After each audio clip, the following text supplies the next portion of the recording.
मान लीजिए बरसात की अंधेरी रात है, रात के 2 बजे हैं और अचानक आपके घर की लाइट चली जाए। आपने किसी तरह ढूंढकर किसी इलेक्ट्रिशियन को फ़ोन किया। वो इलेक्ट्रिशियन बहुत ही अच्छा आदमी था। आपके कहने पर वो किसी तरह आपके घर पहुंच गया। कुछ देर देखने के बाद उसे ये बात समझ में आ गई कि प्रॉब्लम कहाँ है। उसने आपको हिम्मत दी कि बस थोड़ी देर रुक जाइए, मैं यूँ आपके घर के प्रॉब्लम को सॉल्व कर देता हूँ और कुछ ही देर में आपके यहाँ लाइट आ जाएगी। वो उस जगह पहुँचा जहाँ पर उसे मालूम चला था कि प्रॉब्लम इस जगह से है। लेकिन जब उसने अपने टूल बॉक्स को ढूंढा तो उसे याद आया कि अरे टूल बॉक्स तो मैं लाना ही भूल गया। अब ना ही उसके पास प्लायर्स हैं, ना स्क्रू ड्राइवर्स, ना मल्टीमीटर है, ना दूसरे इक्विपमेंट्स एंड टूल्स जो उसे उस वक्त ज़रूरत है आपके घर के प्रॉब्लम को सॉल्व करने के लिए। तो क्या होगा? वो इलेक्ट्रिशियन अपना काम नहीं कर पाएगा और आपके घर लाइट नहीं आ पाएगी। कुछ ऐसी ही हालत होती है मेंसुरेशन के क्वेश्चंस में। क्वेश्चन क्या है आप देख रहे हैं, क्या पैरामीटर्स गिवन है, क्या डायमेंशंस गिवन है, क्या निकालने कह रहा है, आपको सब मालूम है। And you are very perfect in calculation and also fast. आप बहुत जल्दी से कैलकुलेशन कर आंसर तक पहुंच सकते हैं। लेकिन फर्स्ट ही स्टेप में जहां आपको उस पार्टिकुलर क्वांटिटी को निकालने के लिए जिस फॉर्मूले की ज़रूरत है वो फॉर्मूला आपको याद नहीं। तो क्या होगा? आप क्वेश्चंस स्टार्ट भी नहीं कर पाएंगे। जी हाँ, आप क्वेश्चंस स्टार्ट भी नहीं कर पाएंगे क्योंकि आप फर्स्ट लाइन ही नहीं लिख पा रहे। मुझे मालूम है कि अगर फर्स्ट लाइन आपको कोई बता दे या किसी तरह आप सक्सेसफुली सही लिख पाएँ तो आगे के किसी लाइन में आपको प्रॉब्लम नहीं होने वाला। सारे डायमेंशंस गिवन हैं, you will put the values of all this dimensions and you start your calculation and finally reach the final correct result. लेकिन अगर फर्स्ट लाइन ही आप नहीं लिख पाए तो आगे के सारे लाइन्स जो आपको मालूम है उसकी कोई वैल्यू नहीं रह जाती।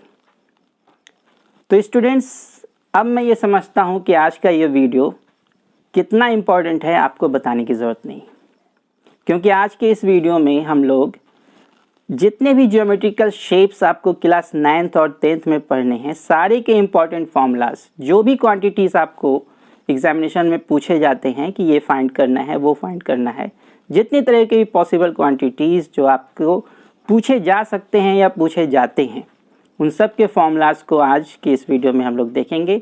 और मैं आपको एक और बात बता दूं कि आज का ये वीडियो क्लास 9th और 10th और उसके आगे के भी सभी स्टूडेंट्स के लिए इक्वली इम्पॉर्टेंट है। क्लास 9th और 10th के मेंसुरेशन में बस इतना ही फ़र्क है, इतना ही डिफरेंस है कि 9th में हमें सेपरेट फिगर गिवन होता है, एक स्फीयर गिवन है या एक कोन गिवन है कि इसका TSA निकालिए या वॉल्यूम निकालिए। और 10th में क्या होता है कि दो फिगर को कंबाइंड कर देता है। आपको फॉर्मूला सेम ही यूज़ करने हैं, मेथड्स ऑफ कैलकुलेशन भी सेम ही रहेगा। तो चलिए आज का ये वीडियो शुरू करते हैं स्टूडेंट्स। और फर्स्ट ऑफ ऑल जो फिगर, जो शेप हमने लिया है वो आप देख सकते हैं on the screen, on the board, कि ये क्यूबॉइड है, जिसे हिंदी में घनाभ कहते हैं। तो चलिए शुरू करते हैं स्टूडेंट्स। लेकिन उससे पहले एक छोटी सी गुजारिश, अगर चैनल पर नए हैं तो चैनल को सब्सक्राइब कर दें और बेल आइकन को प्रेस कर दें। बहुत ही इंपॉर्टेंट होने जा रहा है आज का ये सेशन। तो आप देख सकते हैं एक क्यूबॉइड मैंने बना रखा है फिगर पर, जिसका लेंथ आपका क्या है L, ये लेंथ हो गया, ये ब्रेथ B है और ये हाइट आपका क्या है H। और ये जो शेड मैंने कर दिया है, आप ये देख सारा का सारा घनाभ आप देख सकते हैं कि इसी पर रखा हुआ है, जिसे कि हम लोग घनाभ का बेस कहेंगे। Yes, base. और ये बेस किस शेप में है? ये रेक्टेंगुलर है, आप देख सकते हैं। और ये जो शेड अब मैं कर रहा हूँ ये क्या है? सीलिंग। आप इसे सीलिंग कह सकते हैं, आप इसे लिड कह सकते हैं यानी कि ढक्कन, आप इसे भी कह सकते हैं। मैं इसे इसलिए क्लियर कर रहा हूँ कि बहुत सारे क्वेश्चंस में आपको ऐसे ही मिलेंगे कि you have to make a cuboidal box without lid, या कहीं पे क्लोज्ड बॉक्स दे दिया, तो ये क्लियर है कि लीड के साथ लेना है।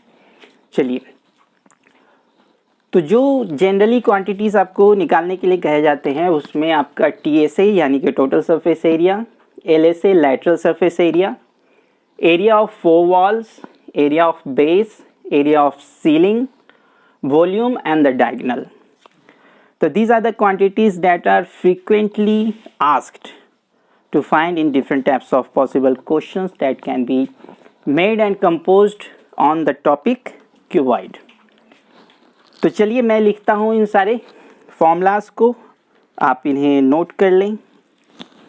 TSA यानी कि total surface area of cuboid, ये आपका होगा twice of L into B plus B into H plus H into L। आप इसे H इंटू L लिखें या कुछ बुक्स में ये L इंटू H भी लिखा है, दोनों सेम है। उसके बाद लैटरल सरफेस एरिया होता है। Before writing the formula of lateral surface area, let me clear one thing here. Lateral surface area होता है क्या? ये घनाभ आप देख रहे हैं क्यूबॉइड, इसका अगर सीलिंग और बेस हम छोड़ दें तो जो एरिया बच जाएगा वो आपका लैटरल सरफेस एरिया है। तो लैटरल सरफेस एरिया का फॉर्मूला स्टूडेंट्स आपका हो जाएगा twice of L plus B into H, जहाँ आपका L लेंथ है, B ब्रेथ है और H हाइट है, मैं आपको पहले ही बता चुका हूँ। फिर एरिया ऑफ 4 वॉल्स, तो स्टूडेंट्स आप देखिए एरिया ऑफ 4 वॉल्स क्या हो गया, ये चारों वॉल्स 4 वॉल्स। आप अभी जिस हॉल में बैठकर इस वीडियो को देख रहे होंगे उस हॉल को ही आप कंसीडर कीजिए कि अगर सीलिंग और बेस आप छोड़ देते हैं तो आपका क्या बच जाता है, 4 सरफेसेस, और ये क्या है 4 walls. If you compare this cuboid with the hall you are sitting at this time and watching this video, तो सीलिंग और बेस को छोड़ देने के बाद आपका क्या बच गया, एरिया ऑफ 4 वॉल्स। तो एरिया ऑफ 4 वॉल्स यहाँ पर वही हो जाएगा जो आपका लैटरल सरफेस एरिया है, twice of L plus B into H। उसके बाद आपका आता है एरिया ऑफ बेस, जो मैंने यहाँ शेड कर रखा है, ये आपका बेस है and you can see it is very clear from the figure that the base is a rectangle and you know the area of rectangle is length into breadth and the length of this base is L and breadth is B, then it is L into B. Yes, area of ceiling, तो यहाँ जो आपका base का area है वही area आपका ceiling का है, क्योंकि ये L जो है और ये दोनों सेम है, ये भी आपका L है और ये बेस आपका ये भी क्या है, बेस। तो area of ceiling will also L into B। Now the next thing is volume. तो volume of cuboid it is L into B into H। And the last very very important thing diagonal, जो कि अक्सर question आ जाता है आपका कि find the length of the longest rod or the length of the longest stick that you can put in a cuboidal hall of length this, breadth this and height this। यानी कि L, B and H तीनों की value given है और you have to calculate the length of that longest rod which can you put in this cuboid or in this hall। तो उसका formula students आप note कर लें, ये सारे बुक्स में आपको अवेलेबल नहीं है लेकिन इससे क्वेश्चंस आ जाते हैं। Diagonal equal to L square plus B square plus H square, और जहां आपको मालूम है L is the length, B is the breadth and H is the height. तो ये सारे क्वांटिटीज़ फ्रीक्वेंटली पूछे जाते हैं क्यूबॉइड से रिलेटेड। क्यूबॉइड का टोटल सरफेस एरिया निकालिए। टोटल सरफेस एरिया क्या हो गया, area of 4 walls, area of base and area of ceiling, सबको इंक्लूड कर लिया। And that's why the term is self-explanatory also, total surface area, and the formula is written here। lateral surface area मैंने आपको बता दिया, base और ceiling को छोड़ने के बाद जो एरिया बच गया that is lateral surface area, and is twice of L plus B into H. Area of 4 walls for in case of cuboid, lateral surface area and area of 4 walls आपका same हो गया, so they have the same formulas, twice of L plus B into H. The next thing is area of base. Base, that is something on which the entire figure is located. तो वो क्या हो गया, area of base L into B, because you can see it is nothing but a rectangle. And area of ceiling equal to area of base, so they bears the same formula L into B, and volume is L into B into H, and finally the diagonal is L square plus B square plus H square under root. तो चलिए अब हम लोग next shape यानी कि cube के बारे में ये सब देखेंगे कि ये सारे फॉर्मूलाज क्यूब के लिए क्या होंगे।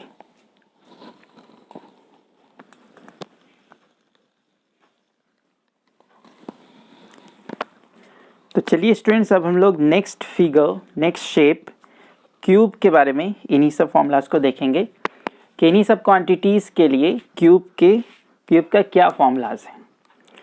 तो you can see a cube on the board. ये क्यूब हमने बना रखा है और इसके क्योंकि लेंथ, ब्रेथ और हाइट तीनों इक्वल होता है, इसलिए इसे अलग अलग एल बी एच दिखाने की कोई ज़रूरत नहीं होती। इसे हम लोग side, each side is equal to small a, ये लिख दिया।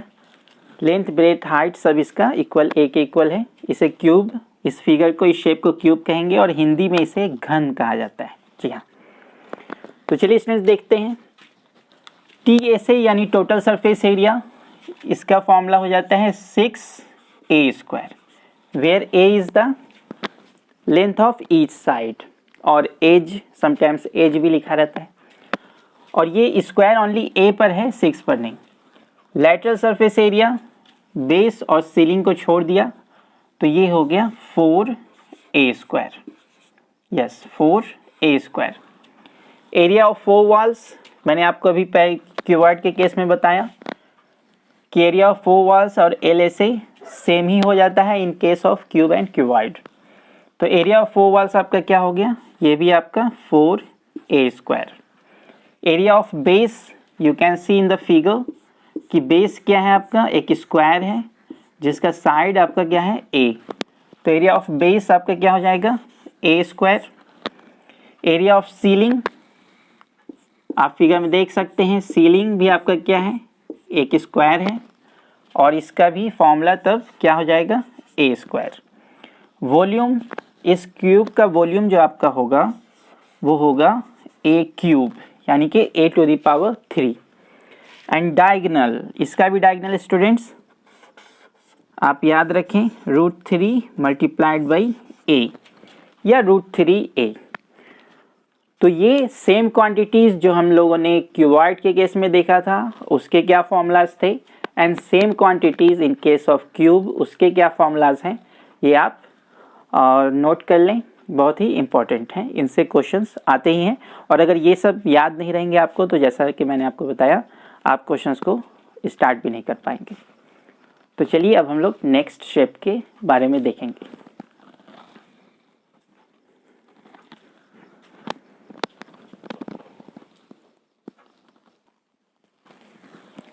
नेक्स्ट फिगर जिनके बारे में हमें पढ़ना है स्टूडेंट्स, वो आपका है सिलेंडर। और आप देख सकते हैं बोर्ड पे एक सिलेंडर मैंने बना दिया है जिसका हाइट आपका क्या गिवन है स्टूडेंट्स, h, और रेडियस, बेस रेडियस आपका क्या है r, स्मॉल r से इसे डिनोट किया गया है। बेस रेडियस r और हाइट h है।